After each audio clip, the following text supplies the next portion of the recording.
राजस्थान, मध्य प्रदेश और छत्तीसगढ़ विधानसभा चुनाव में बीजेपी की जीत पर मुख्यालय पहुंचे पीएम मोदी। कार्यकर्ता संबोधन में कहा, आज की जीत ने 24 की हैट्रिक की दी है गारंटी। राजस्थान में भाजपा को बहुमत, दो राष्ट्रीय पार्टी का, आपको बता दें, राष्ट्रीय पार्टी का खाता भी नहीं खुला। भाजपा के 2 सांसद तीसरे नंबर पर रहे। कांग्रेस के 17 मंत्री हारे। एमपी में बीजेपी को 2/3 से ज्यादा बहुमत, 31 में से 7 मंत्री हारे। सपा बसपा आपका नहीं खुला खाता। छत्तीसगढ़ में भाजपा को बहुमत। रमन सिंह बोले, मोदी जी की गारंटी पर जनता का विजय तिलक।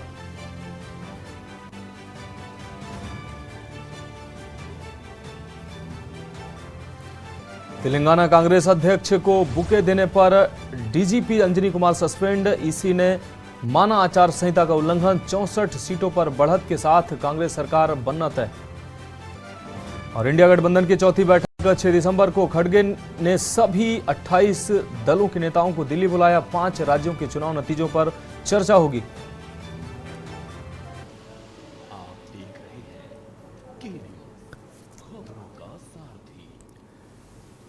नमस्कार, देश की बात में आपका स्वागत है। मैं हूं मनोज मानस और रुक करेंगे खबरों का। हिसार से अहम खबर सामने आ रही है। मुख्यमंत्री मनोहर लाल पहुंचे हैं हिसार। जागरूकता यात्रा को सीएम ने हरी झंडी दिखाई है। नशे के खिलाफ जागरूकता यात्रा निकाली गई, जिसकी हरी झंडी मुख्यमंत्री के द्वारा दिखाई गई है। इसके साथ ही सर्व कल्याण मंच ने यह जागरूकता रैली निकाली है। तो जागरूकता यात्रा में को हरी झंडी दिखाई है। मुख्यमंत्री मनोहर लाल खट्टर ने विश्वविद्यालय में युवा सम्मेलन में हिस्सा भी लिया है। गुरु जम्भेश्वर विश्वविद्यालय में आयोजित युवा सम्मेलन, जिसमें मुख्यमंत्री शामिल हुए हैं। कैबिनेट मंत्री कमल गुप्ता राज्यसभा सांसद रहे मौजूद। इसके साथ ही हांसी विनोद भयाना व स्वामी धर्मदेव साथ में मौजूद रहे। तो हिसार से अहम खबर आपको दिखा रहे हैं। मनोहर लाल खट्टर जागरूकता यात्रा को उन्होंने हरी झंडी दिखाई है। नशे के खिलाफ जागरूकता यात्रा निकाली गई, जिसकी हरी झंडी मुख्यमंत्री के द्वारा दिखाई गई है। सर्व कल्याण मंच के द्वारा ये जागरूकता यात्रा निकाली गई, जिसकी हरी झंडी मुख्यमंत्री के द्वारा दिखाई गई है। साथ ही गुरु जम्भेश्वर विश्वविद्यालय में आयोजित युवा सम्मेलन में भी मुख्यमंत्री ने शिरकत किया। इस दौरान कैबिनेट मंत्री कमल और अन्य मंत्री व विधायक मौजूद रहे।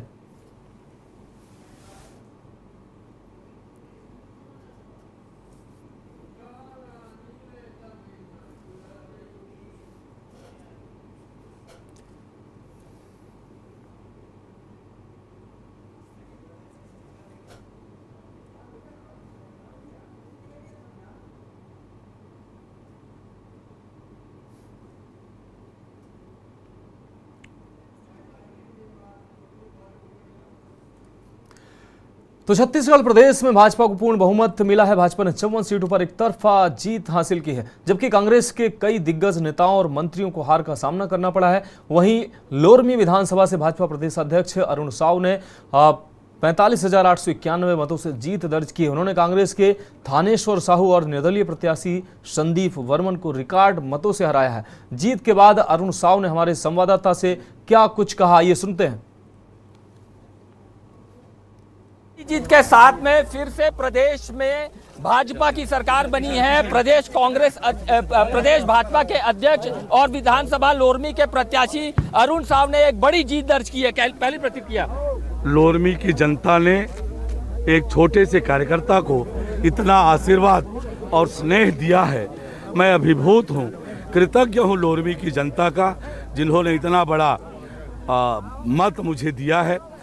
मैं आभारी हूँ पार्टी के एक एक कार्यकर्ता का, जिन्होंने जी जान लगाकर मेहनत की और इतिहास रचने का काम किया है। छत्तीसगढ़ की जनता ने भारतीय जनता पार्टी पर भरोसा करके राज्य में कांग्रेस के कुशासन को समाप्त करने का निर्णय लिया। और जो नारा गांव-गांव में चल रहा था, जो नारा सच्चाई में बदला, और नहीं साहिबो बदल गया, और अब बदल गया है। छत्तीसगढ़ को मोदी जी की गारंटी मिलेगी। छत्तीसगढ़ खुशहाली और तरक्की की ओर आगे बढ़ेगा। मुंगेली में डबल इंजन की सरकार बनेगी। डबल इंजन की सरकार निश्चित रूप से डबल इंजन की सरकार बनेगी। छत्तीसगढ़ तेज गति से विकास की ओर आगे बढ़ेगा। बीजेपी प्रदेश तो ये थे हमारे साथ मुंगेली भाजपा प्रदेश अध्यक्ष अरुण साव जो एक रिकॉर्ड मतों से लोरमी से बड़ी जीत दर्ज किए हैं। के न्यूज इंडिया के लिए मुंगेली से निखिलेश लाल।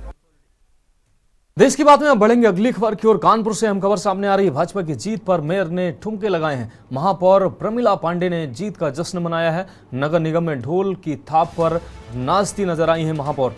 आतिशबाजी के साथ मिठाई से भी मुंह मीठा किया है। भाजपा पार्षद और कार्यकर्ता भी इस जश्न में शामिल हुए। आपको बता दें, योगी मोदी जिंदाबाद के नारे भी इस दौरान गूंजते नजर आए। तो भाजपा पार्षद और कार्यकर्ता भी इस जश्न में शामिल हुए। तो ये तस्वीरें साफ तौर से आप देख पा रहे हैं। कानपुर की महापौर हैं प्रमिला पांडे, और भाजपा जिस तरीके से 3 राज्यों में भाजपा की प्रचंड जीत हुई है, इस जीत का जश्न मनाती नजर आई हैं महापौर प्रमिला पांडे। उन्होंने डांस करते हुए और ठुमके लगाते हुए जीत का जश्न मनाया। साथ ही कार्यकर्ताओं को मिठाई खिलाया है और उनका मुंह मीठा किया। ढोल नगाड़ों के साथ जश्न मनाती नजर आई हैं महापौर प्रमिला पांडे। तस्वीरें साफ तौर से आप देख पा रहे हैं। इस दौरान पार्षद और तमाम बीजेपी कार्यकर्ता मौजूद रहे। पार्षद का ठुमके लगाते ये वीडियो सामने आया है जिसमें जीत का जश्न मनाती नजर आई हैं कानपुर की महापौर प्रमिला पांडे। इस दौरान बीजेपी की कार्यकर्ता और पार्षद भी मौजूद रहे। तो जीत के जश्न में सराबोर नजर आई हैं महापौर प्रमिला पांडे।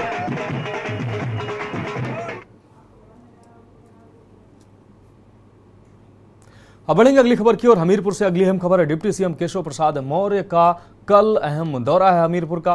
ब्रह्मानंद स्नातकोत्तर महाविद्यालय पहुंचेंगे डिप्टी सीएम मौर्य। स्वामी ब्रह्मानंद महाराज की जयंती में शामिल होंगे। विभागीय अफसरों संग समीक्षा बैठक भी करेंगे। नेवादा में करेंगे गौशाला का निरीक्षण। तो यह अहम खबर आपको दिखा रहे हैं। बाबा विश्वनाथ मंदिर में दर्शन पूजन भी करेंगे केशव प्रसाद मौर्य।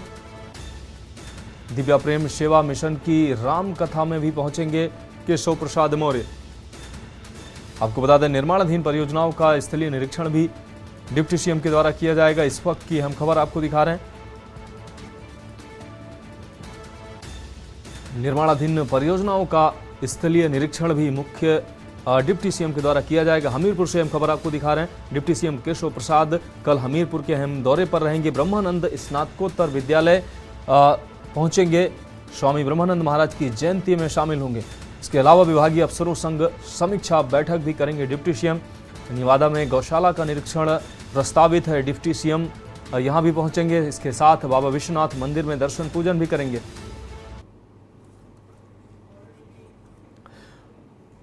अब बढ़ेंगे अगली खबर की ओर। रायबरेली से अगली अहम खबर है। सलोन पुलिस व बदमाशों में मुठभेड़ हुई है। आपको बता दें, मुठभेड़ में 2 बदमाशों के पैर में गोली लगी है। 1 लाख रुपए व 2 तमंचे, साथ ही बाइक भी बरामद हुई है।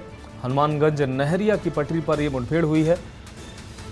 तो इस वक्त की अहम खबर रायबरेली से आपको दिखा रहे हैं। हनुमानगंज नहरिया के पास ये मुठभेड़ हुई है। सलोन पुलिस व बदमाशों के बीच मुठभेड़ हुई है। 2 बदमाशों के पैर में गोली लगी है। इस दौरान 1 लाख नकदी, 1 बाइक के अलावा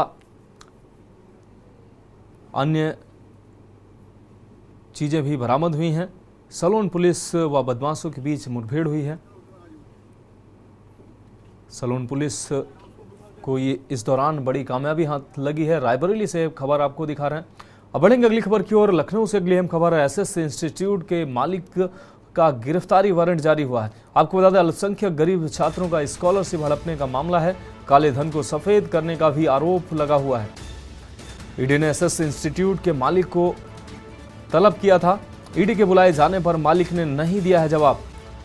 अब एमपी एमएलए कोर्ट ने जारी किया है गिरफ्तारी वारंट। इस वक्त की अहम खबर आपको दिखा रहे हैं। ईडी ने एसएस इंस्टीट्यूट के मालिक को तलब किया था। ईडी के बुलाए जाने पर मालिक ने कोई जवाब नहीं दिया, जिसके बाद अब एमपी एमएलए कोर्ट की तरफ से गिरफ्तारी वारंट जारी किया गया है। इस वक्त की अहम खबर आपको दिखा रहे हैं। अगली अहम खबर कानपुर से है। इंक फैक्ट्री के केमिकल गोदाम में भीषण आग की घटना सामने आई। आपको बता दें, फायर ब्रिगेड की 12 गाड़ियां आग बुझाने में जुटी। फैक्ट्रियों में आग लगने से लाखों का माल जलकर राख हुआ। आपको बता दें, दादानगर इंडस्ट्रियल एरिया का ये मामला है। फिलहाल आग पर काबू पा लिया गया है।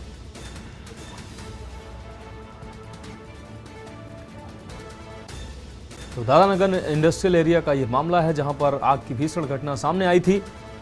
दमकल की 1 दर्जन गाड़ियां मौके पर पहुंची और आग पर काबू पाया गया। 2 फैक्ट्रियों में आग लगने से आपको बता दें आसपास हड़कंप मच गया। मौके पर पहुंची 1 दर्जन से अधिक फायर ब्रिगेड की गाड़ियों ने कड़ी मशक्कत के बाद दोनों फैक्ट्रियों में लगी आग पर काबू पाया। अब रुक करेंगे अगली खबर का। लखनऊ से अगली अहम खबर। 11 साल की छात्रा ने फांसी लगाई है। स्कूल से लौटने के बाद फांसी की घटना सामने आई है। घर के अंदर कमरे में छात्रा ने फांसी लगाई है। फांसी लगाने की वजह अभी तक स्पष्ट नहीं हो पाई है। इस वक्त की अहम खबर आपको दिखा रही। स्कूल से लौटने के बाद छात्रा ने फांसी लगाई है। घर के अंदर कमरे में फांसी लगाने की यह घटना सामने आई है। फांसी लगाने की वजह अभी तक स्पष्ट नहीं हो पाई है। इस वक्त की अहम खबर आपको दिखा रहे हैं। लखनऊ से अहम खबर। 11 साल की छात्रा ने फांसी लगाई है। स्कूल से आने के बाद छात्रा ने फांसी लगाई है।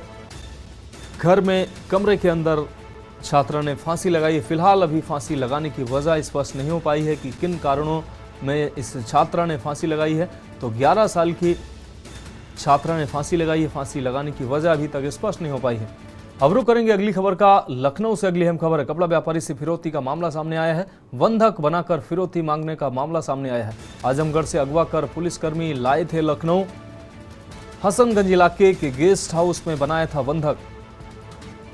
आपको बता दें, बंधक बनाकर परिवार से मांगी गई थी फिरौती मामले की जांच में आरोपों की पुष्टि हुई है।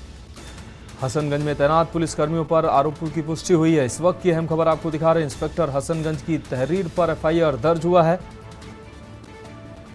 बंधक बनाकर परिवार से फिरौती मांगने की यह घटना सामने आई है। आपको बता दें, फिरौती मामले की जांच में आरोप की पुष्टि हुई है। तो हसनगंज में तैनात पुलिसकर्मियों पर आरोपों की पुष्टि हुई है। आपको बता दें, इंस्पेक्टर हसनगंज की तहरीर पर एफआईआर दर्ज की गई है। इस वक्त की अहम खबर आपको लखनऊ से दिखा रहे हैं। कपड़ा व्यापारी से फिरौती का मामला सामने आया है। अब बढ़ेंगे अगली खबर की ओर। बाराबंकी से अगली अहम खबर है। लकड़ी व्यवसायी की गला रेत कर हत्या की गई है। दुकान के पीछे पड़ा मिला है व्यापारी का शव। हत्या के कारणों का अभी तक पता नहीं चल सका है, जबकि मौके पर पहुंची पुलिस छानबीन में जुटी हुई है। पुलिस ने शव को पोस्टमार्टम के लिए भेजा है। देवा कोतवाली क्षेत्र के खेवली गांव का ये पूरा मामला बताया जा रहा है। तो हत्या के कारणों का फिलहाल अभी पता नहीं चल सका है। मौके पर पहुंची पुलिस छानबीन में जुटी हुई है। वारदात से आसपास क्षेत्र में सनसनी फैल गई। पुलिस ने शव को पोस्टमार्टम के लिए भेजा है। इस वक्त की अहम खबर आपको बाराबंकी से दिखा रहे हैं। देवा कोतवाली क्षेत्र के खेवली गांव का है ये पूरा मामला। तो लकड़ी व्यवसायी की गला रेत कर हत्या की गई है। बाराबंकी से अहम खबर आपको दिखा रहे हैं। बाराबंकी के देवा कोतवाली की ये पूरी घटना है। दुकान के पीछे पड़ा मिला है लकड़ी व्यवसायी का शव। गला रेत कर हत्या का मामला सामने आया है। लकड़ी व्यवसायी की गला रेत कर हत्या की गई है। आपको बता दें, दुकान के पीछे पड़ा मिला है लकड़ी व्यवसायी का शव। अब बढ़ेंगे अगली खबर की ओर। मिर्जापुर से अगली अहम खबर सामने आ रही है। मिर्जापुर से अहम खबर। कैश वैन में लूट कांड का खुलासा हुआ है। लूट कांड के मुख्य आरोपी गिरफ्तार हुए हैं। मुख्य आरोपी चंदन महाराष्ट्र पुलिस के हत्थे चढ़ा है। इसके साथ ही 2 अन्य लुटेरे भी झारखंड से गिरफ्तार किए गए हैं। मुख्य आरोपी चंदन झारखंड का रहने वाला बताया जा रहा है। लूटकांड के बाद महाराष्ट्र में शरण लिया था। यूपीएसटीएफ आरोपी आपको बता दें, यूपीएसटीएफ आरोपी को लेने महाराष्ट्र पहुंची। जिले की पुलिस हाथ पीटती रह गई। तो अहम खबर आपको दिखा रहे हैं। यूपीएसटीएफ आरोपी को लेने महाराष्ट्र पहुंची है। तो 7 अपराधी गिरफ्तार हुए हैं। जिले की पुलिस इस दौरान हाथ पीटती, हाथ मलती रह गई। तो मिर्जापुर से अहम खबर आपको दिखा रहे हैं। जिले में कैश वैन लूटकांड का खुलासा हुआ है। लूटकांड के मुख्य आरोपी गिरफ्तार किए गए हैं। आपको बता दें, लूट के बाद महाराष्ट्र में ये शरण लिए हुए थे। इस दौरान मुख्य आरोपी चंदन महाराष्ट्र पुलिस के हत्थे चढ़ा है। बढ़ेंगे अगली खबर की ओर। बिजनौर से अगली अहम खबर है। पुलिस आपको बता दें, युवक ने खुद को गोली मारी है। मौत के का कारण घरेलू कलह बताया जा रहा है। घरेलू कलह के चलते ये खौफनाक कदम उठाया है। मौके पर पहुंची पुलिस ने शव को पोस्टमार्टम के लिए भेजा है। यह अहम खबर आपको बिजनौर से दिखा रहे हैं। बिजनौर के नजीबाबाद थाना क्षेत्र का यह पूरा मामला है। तो बिजनौर से अहम खबर, बिजनौर के नजीबाबाद थाना क्षेत्र का यह अहम मामला। गृह कलेश में युवक ने खुद को गोली मारी है। अब बढ़ेंगे अगली खबर की ओर। रायबरेली से अगली अहम खबर सामने आ रही है। भाई ने भाई व भाभी पर हमला किया है। मामूली बात पर लाठी डंडों से हमला किया है। घायल अवस्था में पति पत्नी को अस्पताल में भर्ती कराया गया है, जहां हालत गंभीर देखते हुए दोनों को हायर सेंटर रेफर किया गया है। मामले की जांच पड़ताल में पुलिस जुटी हुई है। आपको बता दें, हरचंदपुर के लाखन सिंहपुरवा का ये मामला बताया जा रहा है। तो भाई ने अपने बड़े भाई व भाभी पर जानलेवा हमला किया है। गंभीर हालत में दोनों को अस्पताल में भर्ती कराया गया है। मामले की जांच पड़ताल में पुलिस जुटी हुई है। इस वक्त की अहम खबर आपको दिखा रहे हैं। हरचंदपुर के लाखन सिंहपुरवा का ये मामला बताया जा रहा है। गंभीर हालत में भाई और भाभी को अस्पताल में भर्ती कराया गया है। आपको बता दें, भाई ने अपने बड़े भाई व भाभी पर जानलेवा हमला किया। अब रुक करेंगे अगली खबर का। अलीगढ़ से अगली अहम खबर है। होटल ओपनिंग, आपको बताएं, ओपनिंग कार्यक्रम के दौरान भीषण आग की घटना सामने आई है। होटल इंपीरियो के शुभारंभ के दौरान हादसा हुआ है। आग में झुलसने से होटल मैनेजर की दर्दनाक मौत हुई है। आग लगने का कारण अभी तक स्पष्ट नहीं हो पाया है। आपको बता दें, पुलिस मामले की जांच में जुटी हुई है। बन्ना देवी थाना इलाके के रघुवीरपुरी की यह घटना बताई जा रही है।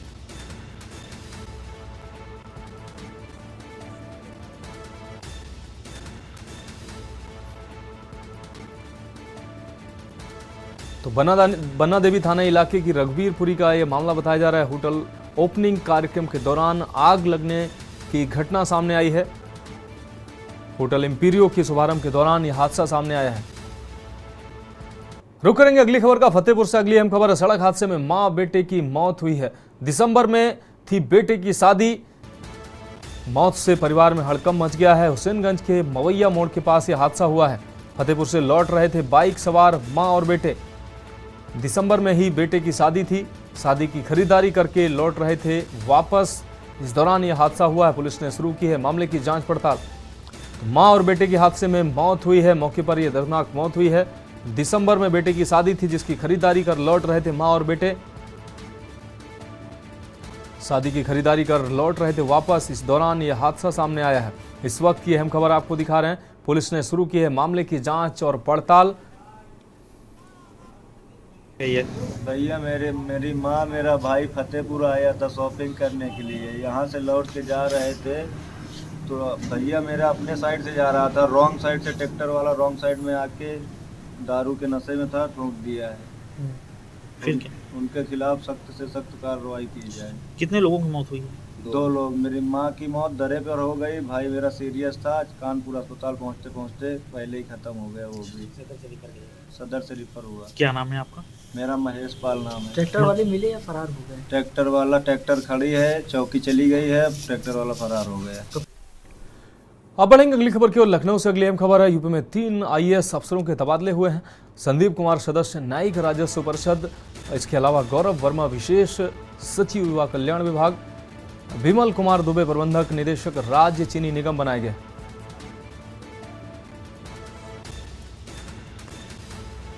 तो गौरव वर्मा विशेष सचिव बनाए गए हैं। विमल कुमार दुबे प्रबंध निदेशक राज्य चीनी निगम बनाए गए हैं। ये अहम खबर आपको दिखा रहे हैं। लखनऊ से यूपी में 3 IAS अफसरों के तबादले हुए हैं। लखनऊ से इस वक्त की अहम खबर आपको दिखा रहे हैं। संदीप कुमार सदस्य न्यायिक राजस्व परिषद बनाया गया है इनको। इसके अलावा गौरव वर्मा विशिष्ट सचिव युवा कल्याण विभाग इनको बनाया गया है। तो 3 IAS अफसरों के विमल कुमार दुबे प्रबंधक निदेशक चीनी मिल बनाए गए हैं। 3 IAS का तबादला हुआ है। यूपी में 3 IAS अफसरों के तबादले हुए हैं। यूपी संदीप कुमार सदस्य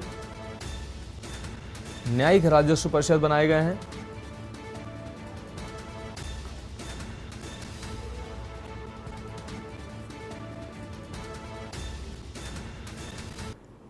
अब रुक करेंगे अगली खबर का। हाथरस के बदमाशों के हौसले बुलंद नजर आ रहे हैं। पुलिसकर्मी से हमलावरों ने मारपीट की है। घायल पुलिसकर्मी को कराया गया है भर्ती। सदाबाद के मुरसान चौराहे के पास यह घटना हुई है।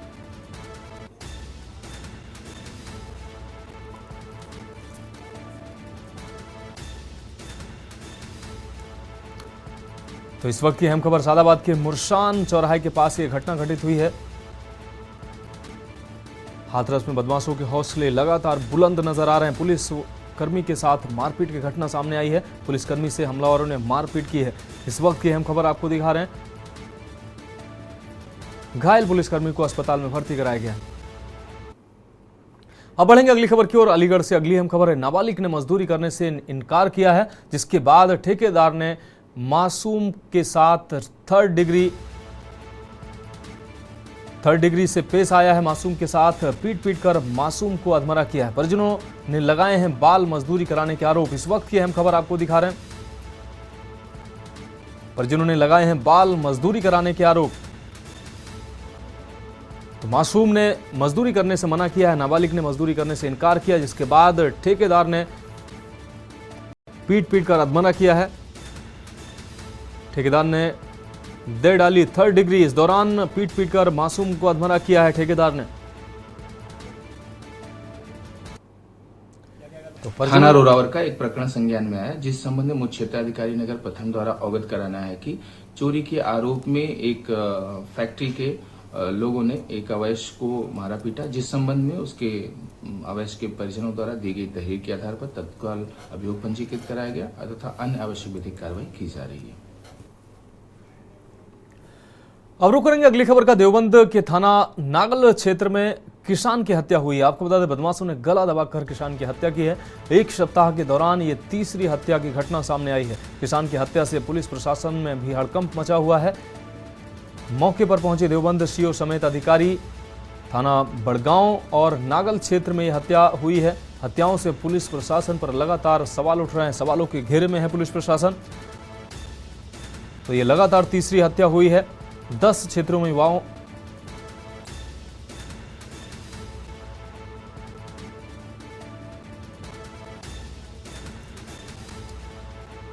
बढ़ेंगे अगली खबर की ओर। हमीरपुर से अगली अहम खबर है। विश्व दिव्यांग दिवस पर निकाली गई है रैली। दिव्यांगों ने ये रैली निकाली है। इस दौरान मतदाता जागरूकता रैली निकाली है।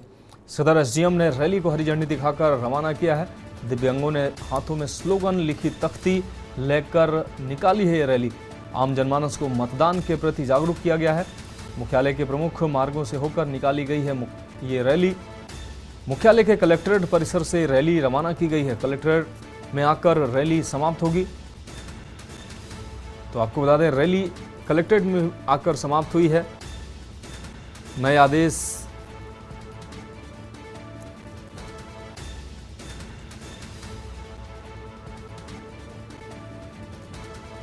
तो जन चेतना रैली निकाली गई है। दिव्यांग दिवस के अवसर पर दिव्यांगों के द्वारा यह रैली निकाली गई है।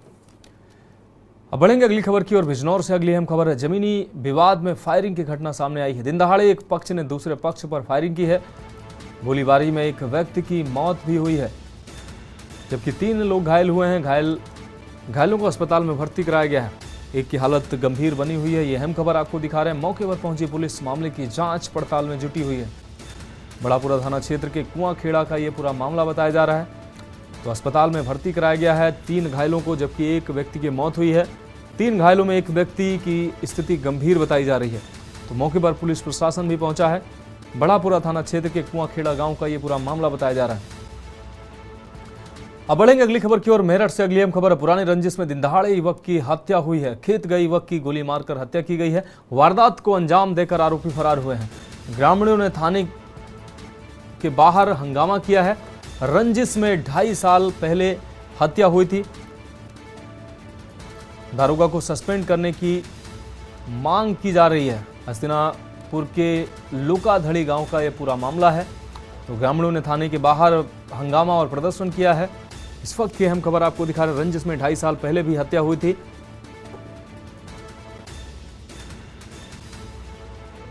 तो थानेदार और दारोगा को सस्पेंड करने की मांग की गई है।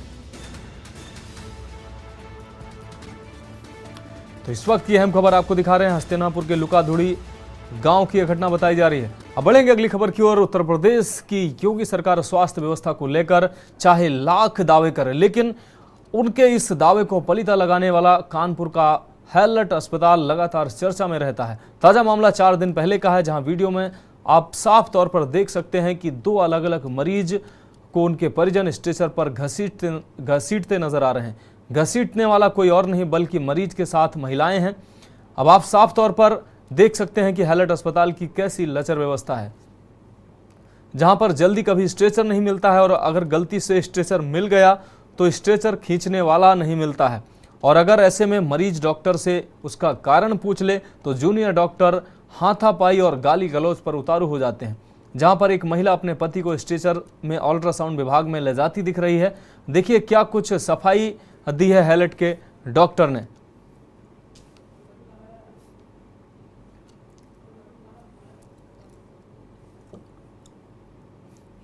पेशेंट या परिजन उनके मेरे पास आते हैं और मैं भी खुद अपने स्तर से इसको जांच कराऊंगा कि ऐसा क्यों हुआ है, और यदि कोई ऐसी कोई दोषी हुआ या कोई जिम्मेदार होगा उसको कार्रवाई की जाएगी। अब बढ़ेंगे अगली खबर की ओर। पूरनपुर तहसील सभागार में विश्व दिव्यांग दिवस मनाया गया। इस दौरान उप जिलाधिकारी ने विशेष संक्षिप्त पुनर्निरीक्षण अभियान के तहत दिव्यांग मतदाता को जागरूक किया। उप जिलाधिकारी राजेश कुमार शुक्ला ने बताया कि दिव्यांगों को जागरूक करते हुए बताया कि 18 वर्ष की आयु पूरी करने वालों के नाम मतदाता सूची में जोड़ने के साथ ही इसका संक्षिप्त पुनर्निरीक्षण अभियान 27 अक्टूबर से चलाया जा रहा है, जो 9 दिसंबर तक चलेगा। पीलीभीत लोकसभा में संक्षिप्त पुनर्निरीक्षण अभियान चलाया जा रहा है। खंड विकास अधिकारी अरुण कुमार सिंह ने दिव्यांग लोगों को मुख्यमंत्री के द्वारा चलाई जा रही आवास योजना सहित कई योजनाओं के बारे में जानकारी दी। इस दौरान उन्होंने मतदाता के अधिकार के बारे में भी बताते हुए दिव्यांगों को जागरूक किया।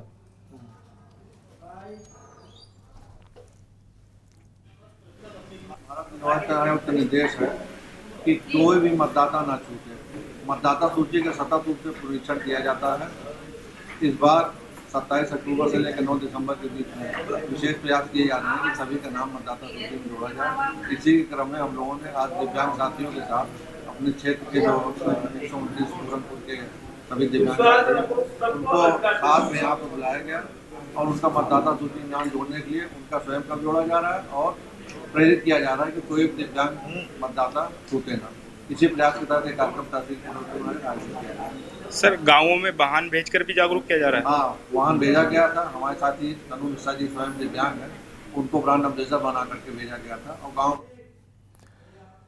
तो देश की बात में वक्त एक ब्रेक का है, जल्द हाजिर होंगे। आप देख रहे हैं के न्यूज, खबरों का सारथी। के बाद देश की बात में एक बार फिर से आपका स्वागत है। बढ़ेंगे अगली खबर की ओर। पीलीभीत की पूरनपुर कोतवाली क्षेत्र के गांव महंद खास निवासी महिलाएं सुबह लगभग 10 बजे दूसरे गांव में फार्मर के यहां मजदूरी पर मटर तोड़ने जा रही थी, तभी अचानक ट्रॉली पलट गई। हादसे में 6 लोग घायल हो गए। सभी घायलों को उपचार के लिए अस्पताल में भर्ती कराया गया, जिसमें मीरा देवी पत्नी लाला राम निवासी महंद खास और सोमवती पुत्री रूपलाल निवासी नवदिया थाना गजरोला को डॉक्टर ने प्राथमिक उपचार के बाद जिला अस्पताल रेफर कर दिया।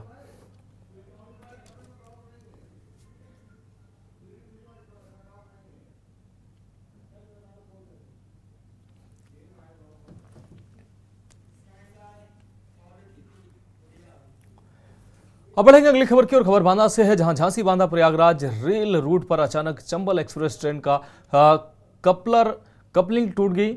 फिर चलती ट्रेन 2 हिस्सों में बंट गई। ट्रेन के 2 हिस्सों में बंटता देख यात्रियों में हड़कंप मच गया। सूचना पर तकनीकी टीम मौके पर पहुंची और कपलर को ठीक कर करीब 1 घंटे के बाद ट्रेन रवाना की।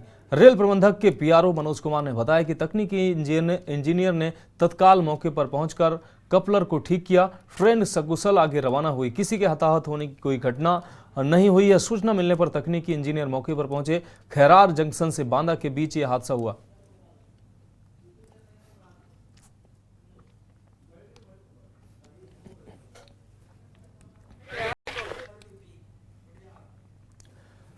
अब बढ़ेंगे अगली खबर की ओर। रुड़की पहुंचे भारतीय क्रिकेटर मोहम्मद शमी खानपुर विधायक के बुलावे पर पहुंचे। मोहम्मद शमी से मिलने को समर्थकों की भीड़ भी उमड़ी। युवाओं से साझा किए वर्ल्ड कप के अनुभव। भीड़ को देखते हुए पुलिस प्रशासन पूरी तरह से अलर्ट नजर आया। आपको बता दें, नेहरू स्टेडियम में आयोजित हुआ कार्यक्रम। तो इस वक्त ये अहम खबर आपको दिखा रहे हैं। युवाओं से साझा किए वर्ल्ड कप के अनुभव। तो मोहम्मद शमी उत्तराखंड के दौरे पर निर्दलीय विधायक उमेश के बुलावे पर ये पहुंचे। नेहरू स्टेडियम में आयोजित कार्यक्रम में शामिल हुए। दौरान अपने अनुभव भी साझा किए।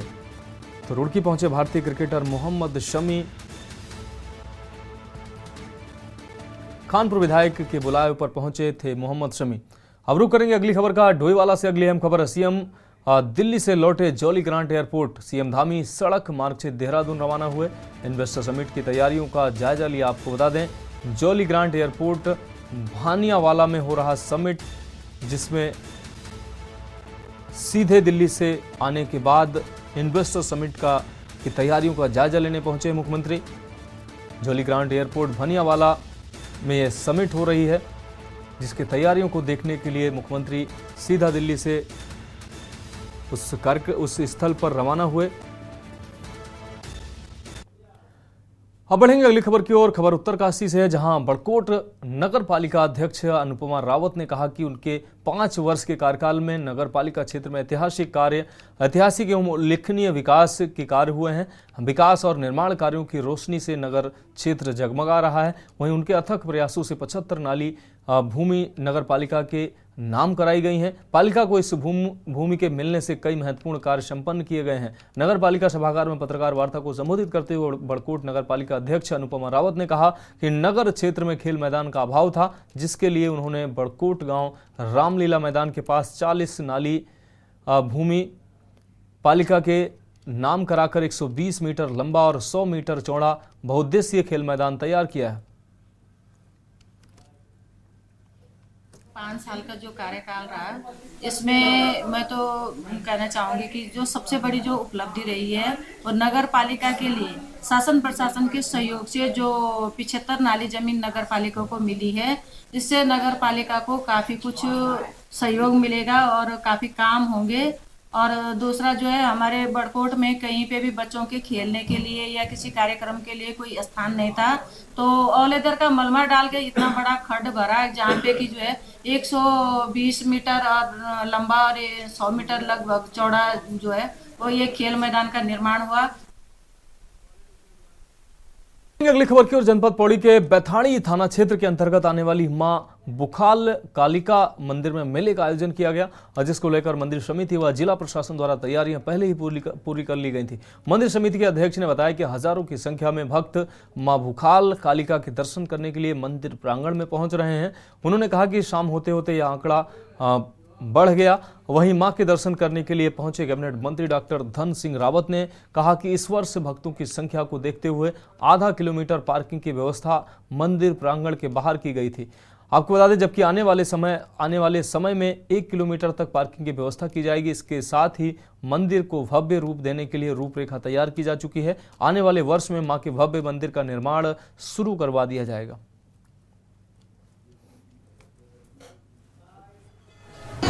यहाँ पे बहुत पहले से माँ भगवती बुखाल कालिका का बहुत ही आशीर्वाद रहा है। सब हमारे पूर्वों से होकर के आज दिन तक यह सारा कार्यक्रम चलता जा रहा है, और हमारी जो ये आगे की पीढ़ी है उसमें भी यह आगे में लगातार, जब तक मनुष्य का जीवन रहेगा तब तक ये लगातार बराबर चलता रहेगा। और ये बुखाल कालिका की मान्यता बहुत पहले से ही है, और आगे भी भविष्य में भी यही मान्यता रहेगी। और यहाँ पे इस बुखाल प्रांगण में मैं आप सब लोगों का हार्दिक अभिनंदन व धन्यवाद करता हूँ। यहाँ पे हर साल बुखाल का मेला यहाँ के स्थानीय लोग बहुत अच्छे ढंग से करते हैं। हजारों लोग इस मेले में शरीक होते हैं। यहाँ पे देव डोलियाँ आती हैं। हमने आधा किलोमीटर की पार्किंग की व्यवस्था तो इस साल कर दिया है, लेकिन अगले साल हम 1 किलोमीटर के यहाँ पे पार्किंग बनाने जा रहे हैं, ताकि 1000 गाड़ियों की यहाँ पे पूरी व्यवस्था हो जाए। और माँ भगवती की कृपा ऐसी है कि अब यहाँ पे एक नया भव्य मंदिर बनने जा रहे हैं। उसका आज यहाँ पे जो है हमने जनता के बीच में इस मंदिर को दिखाया है। और माँ भगवती के सामने, जैसे कि आपने कहा कि यहाँ पे बलि प्रथा थी, लेकिन सने सने जो यहाँ के हमारे भक्तगण हैं उनके हृदय परिवर्तन हुए, सात्विक पूजा यहाँ पे होने लगी, और काफ़ी लोगों का प्रयास भी था ये कि यहाँ पे मतलब जो बलि प्रथा है उसके थोड़ा अच्छा नहीं लग रहा है, तो सात्विक में यहाँ पे पूजा होने लगी। बहुत दूर दूर से यहाँ माँ भगवती के दर्शनों के लिए लोग आते हैं, और माँ भगवती उनके मनोकामनाओं को पूर्ण करती है। अब बढ़ेगी अगली खबर की ओर। वन विभाग ने HN इंटर कॉलेज की बाउंड्री वॉल से सटी 44 अवैध दुकानों को अतिक्रमण हटाने के लिए नोटिस थमाया था, जिसे आज प्रशासन की टीम ने जेसीबी चलाकर ध्वस्त करा दिया। इस बीच लोगों के अतिक्रमण हटाने पहुंची टीम से हल्की फुल्की बहस भी हुई, मगर प्रशासन ने किसी की ना सुनते हुए अतिक्रमण हटाया। सिटी मजिस्ट्रेट ऋचा सिंह के नेतृत्व में पहुंची टीम ने अतिक्रमण ध्वस्त कराया। शनिवार की देर सायं वन विभाग ने दुकानें खाली करने को लेकर मुनादी भी कराई थी, जिसके बाद अतिक्रमणकारियों ने खुद ही सामान हटाना शुरू कर दिया था। जहां वन विभाग से अतिक्रमण हटाने के आदेश दिए गए थे, बाद में दुकानदारों ने हाईकोर्ट में अर्जी दाखिल कर 31 अक्टूबर तक की मोहलत मांगी थी। बाद में फिर से प्रार्थना पत्र सौंपकर 30 नवंबर तक की मोहलत मांगी। इधर 1 नवंबर को वन विभाग ने नोटिस जारी कर 24 घंटे में अतिक्रमण हटाने के निर्देश दिए थे।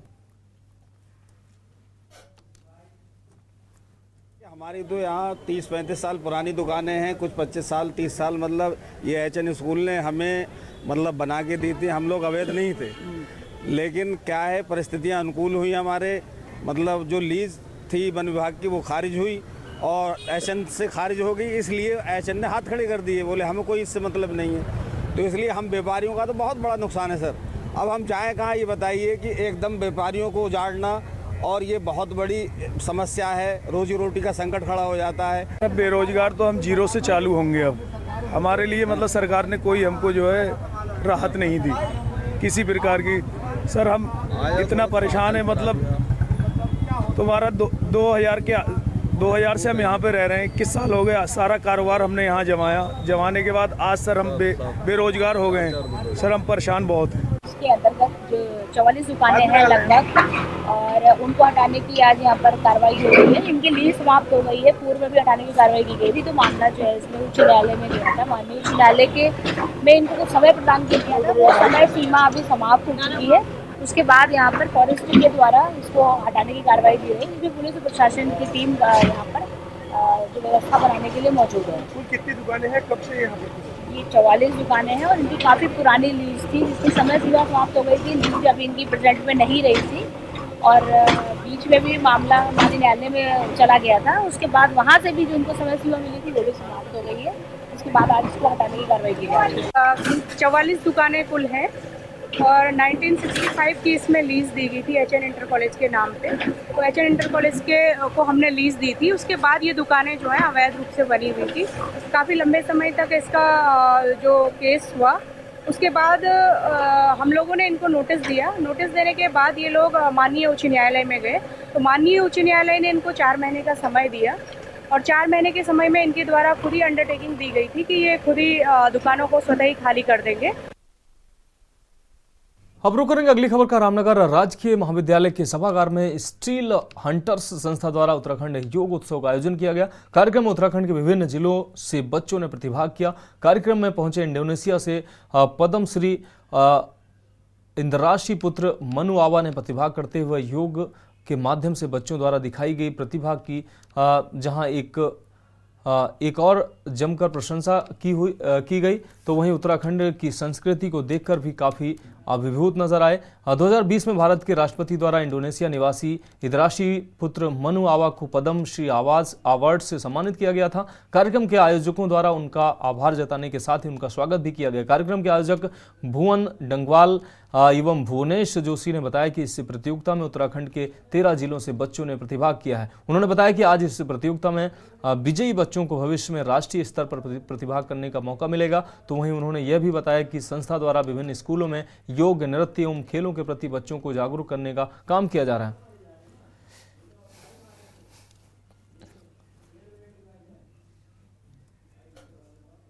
बच्चों के कौशल विकास पर काम कर रहे हैं, उनके पर्सनालिटी डेवलपमेंट पर हम काम कर रहे हैं। उनको विभिन्न प्रकार की एक्टिविटीज़ जैसे योग, बॉक्सिंग, टाइकोंडो, डांस और fun games, art and craft, ऐसे कई सारी एक्टिविटीज़ करवाते हैं विद्यालयों में और ये विद्यालयों के साथ लिंक होकर के हम करवाते हैं। अभी हमारे पास में 5 विद्यालय चल रहे हैं। इधर हमारा Greenfield academy, Saint Joseph, garden valley public school, bright future public school और गुरु नानक पब्लिक स्कूल चल रहा है। देखिए, ये कार्यक्रम आज स्किल हंटर्स के बीच में कराया जाए। जैसे कि आप देख रहे हैं, हमारे सदस्य हमारा भुवनेश जोशी जी और प्रेम बोरा जी, ये 2 छात्र हमारे इस रामनगर शहर के लिए एक वरदान स्वरूप हैं, जिनके तत्वाधान में या उनके कहिए कि उनके नेतृत्व में यह कार्यक्रम आज हम लोग रामनगर में करा पा रहे हैं। और बहुत भाग्यशाली हम लोग कि आप दोनों बच्चों की एक अच्छे स्वभाव से या उनके नेतृत्व से या उनके अच्छे लिंक से कि आज हमारे बीच इंडोनेशिया से 2 मुख्य अतिथि पहुँचे हैं, जिसमें श्री एक तो हमारे इंदिरा पद्मश्री इंदिरा राशि पुत्र जो मनोवा जी, और दूसरे हमारे हैदरा जी पहुँचे हुए हैं, जो कि दोनों ही इंडोनेशिया से हैं। और बहुत बड़ी बात है कि देखिए कि जैसा हम जानते हैं कि भारतीय संस्कृति जितनी भारत में है उससे कई गुना ज़्यादा इंडोनेशिया में भी हमारे लोग वहाँ पर रहते हैं।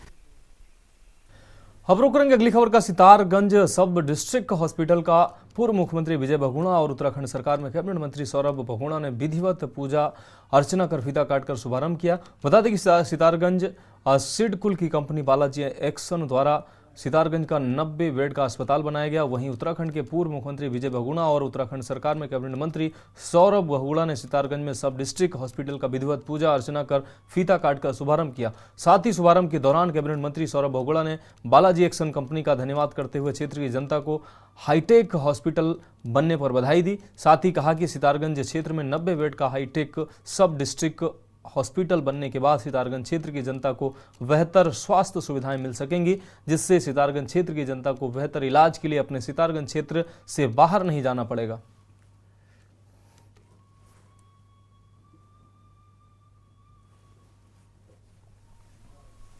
किस तरह से यहाँ पे बालाजी ने अपना योगदान देकर के इसकी पूरी कायाकल्प बदल दी है और पूरा अस्पताल का भ्रमण मैंने किया। अल्ट्रासाउंड है और सारे इमरजेंसीज हैं और प्राइवेट वार्ड है। बहुत अच्छा अस्पताल बनाया है और मुझे आशा है कि यहाँ पे जो हमारे यहाँ के लोग हैं उधम सिंह नगर के, सितारगंज के, उनको अच्छी स्वास्थ्य सेवाएं मिलेंगी। हम सबका यही एक संकल्प रहता है कि स्वास्थ्य में और शिक्षा में विशेष ध्यान दें। और आज यहाँ डिग्री कॉलेज है, ये अस्पताल है। सौरभ को बधाई दूंगा, ये यहाँ पे जो है जन भावनाओं के अनुसार बहुत अच्छा काम कर रहे हैं। अच्छा होगा, सुविधाएं होंगी और आदमी कर्मठ होगा तो विकास अपने आप होता है। और आज सबसे पहले तो मैं बहुत ही खुशी का दिन हमारी पार्टी के लिए कि राज्यों के चुनाव में मोदी जी ने जो है वो फिर से परचम फहराया है और सरकार बन रही है। बात करता हूँ इनके जी का, विनय भाई का, समझ टीम का, कि जब हम 3 साल पहले इनके पास एक प्रपोजल लेके गए थे कि हमारे सितारगंज अस्पताल को आप अडॉप्ट करके और उसको कहीं ना कहीं एक अच्छा हाईटेक अस्पताल हमारे लिए बना के जो उसमें सुविधाएं हो बनाइए, तो उन्होंने बहुत बड़ा दिल दिखाते हुए एक प्राइवेट कंपनी होने के बाद उन्होंने हमारे अस्पताल को अडॉप्ट किया और लगभग 6 से 7 करोड़ रुपए इस अस्पताल को उन्होंने दिए CSR फंडिंग से, जिसकी वजह से आज हम कहीं ना कहीं सब डिस्ट्रिक्ट अस्पताल का दर्जा भी पा पाए हैं। क्योंकि 60 बेडेड एक फुल्ली एयर कंडीशन हमारे ICUs हैं, हमारे OTs हैं, हमारे बच्चों का OT है, हमारे पास फीमेल और मेल वार्ड्स हैं, हमारे पास आज अल्ट्रासाउंड मशीन भी इन्होंने हमारे अस्पताल को गिफ्ट करी है। उसके लिए भी मैं इनको बहुत बहुत धन्यवाद करता हूं। और हमेशा एक कोशिश हमारी रही है कि स्वास्थ्य और एजुकेशन 2 ऐसी फील्ड हैं जिनमें सितारगंज में बहुत अच्छा काम होना चाहिए, क्योंकि इस एजुकेशन से हमारे देश का भविष्य बनता है। एजुकेशन से हमारे उत्तराखंड के बच्चों को कहीं ना कहीं आगे बढ़ने में राह आसान होती है। अब बढ़ेंगे अगली खबर की ओर। पौड़ी जिले के कोटद्वार में परिवहन विभाग के अधिकारी और भाजपा विधायक के बीच हुए विवाद में अब कांग्रेस के विधायक महंत दिलीप रावत के व्यवहार पर सवाल उठाए हैं कांग्रेस ने। महंत दिलीप रावत ने बताया कि सिद्धबली मेले के दौरान ट्रैफिक व्यवस्था की आड़ में परिवहन विभाग का वह अधिकारी वसूली कर रहा था, जिस पर उनके द्वारा नाराजगी जताई गई थी। इस प्रकार के कृत्यों को बख्शा नहीं जाएगा। वहीं मामले में कांग्रेस से लैंसडाउन विधायक प्रत्याशी रही अनुकृति गोसाई रावत ने कहा कि एक महंत का आपा खोना शोभा नहीं देता है। महंत एक जनप्रतिनिधि के आचरण को भी नहीं निभा पा रहे हैं। तो वहीं मामले में भाजपा के प्रदेश प्रवक्ता विपिन कैंथोला ने कहा कि मामला अभी उनके संज्ञान में आया है। वहीं कांग्रेस के प्रवक्ता सुजाता पाल का कहना है कि विधायक अपने पद की गरिमा विधायक को रखनी चाहिए। अब देखना यह होगा कि क्या भाजपा के मुख्यमंत्री इस पर संज्ञान लेते हैं या नहीं। पौड़ी जिले के कोटद्वार इलाके से लैंसडाउन विधानसभा के विधायक दिलीप सिंह रावत, जो अपने आप को महंत कहते हैं, ना तो उन्होंने उस तरह का आचरण दिखाया, ना व्यवहार, ना बोली। और भाई पब्लिकली अगर किसी अधिकारी को आप हाथ यूं दिखा रहे हैं और बता रहे हैं कि थप्पड़ मार दूंगा, तो ये आपका चरित्र भी दिखाता है। आपको शर्म आनी चाहिए। अगर किसी ने गलती करी है, जैसा कि आप कह रहे हैं कि वो गलत कर रहा था, तो इसका मतलब ये नहीं कि पब्लिक में जाके आप उन्हें कहेंगे कि आप थप्पड़ मारेंगे। आप हैं कौन है? जनप्रतिनिधि हैं, आप जज नहीं हैं, आप पुलिस नहीं हैं, आप सजा मुकर्रर करने वाले व्यक्ति या सजा को इंप्लीमेंट करने वाले व्यक्ति नहीं है। इसलिए राज्य की जनता से भी माफी मांगिए और परिवहन अधिकारी से पर्सनली माफी मांगिए। और भारतीय जनता पार्टी अब देखते हैं आपका चाल चरित्र और चेहरा क्या कार्यवाही करेंगे। हिम्मत है क्या कार्यवाही करने की? भाई लोकसभा के चुनाव आ रहे हैं, डर तो है कि कहीं कोई विधायक नाराज हो गया तो ना जाने वो क्या कर जाए।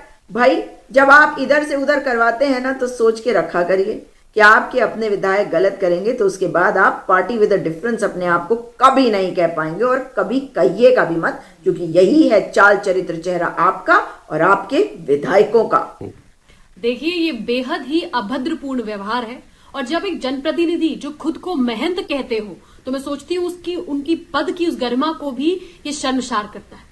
और जिस तरीके से वो सफाई दे रहे हैं कि ये बदतमीजी इसलिए हो गई कि जो अधिकारी जो था वो अवैध वसूली कर रहा था, तो ये सबसे बड़ा सवाल खड़ा करता है आज भाजपा की सरकार पर कि क्या आज उत्तराखंड में भाजपा की सरकार इतनी ज्यादा भ्रष्टाचार में लीन है, इतनी डूबी हुई है, उनके अधिकारी जो हैं वो इतने बेलगाम हो गए हैं कि अब विधायक के लोगों को भी वसूली के लिए नहीं छोड़ रहे। बड़ा सवाल खड़ा करते हैं दिलीप रावत जी आज भाजपा की सरकार पे। दूसरी महत्वपूर्ण चीज, पूरे उत्तराखंड के अंदर आज सरकार ढोल बजा बजा कर कह रही है कि ये विजिलेंस वालों का नंबर ये है, विजिलेंस का नंबर फ्लैश करती है और कहती है कि विजिलेंस में आप फोन करिए, कोई अधिकारी अगर भ्रष्ट है तो विजिलेंस को बताइए। तो क्या दिलीप रावत जी का विजिलेंस पर कोई भरोसा नहीं है? क्या वो अपनी सरकार के संस्थान पे भरोसा नहीं करते जो वो खुद ही उस अधिकारी की पिटाई करने के लिए चल दी? या फिर विजिलेंस सिर्फ राजनीतिक विरोधियों के लिए बनाई गई है, राजनीतिक प्रतिद्वंदियों के लिए बनाई गई है उत्तराखंड में?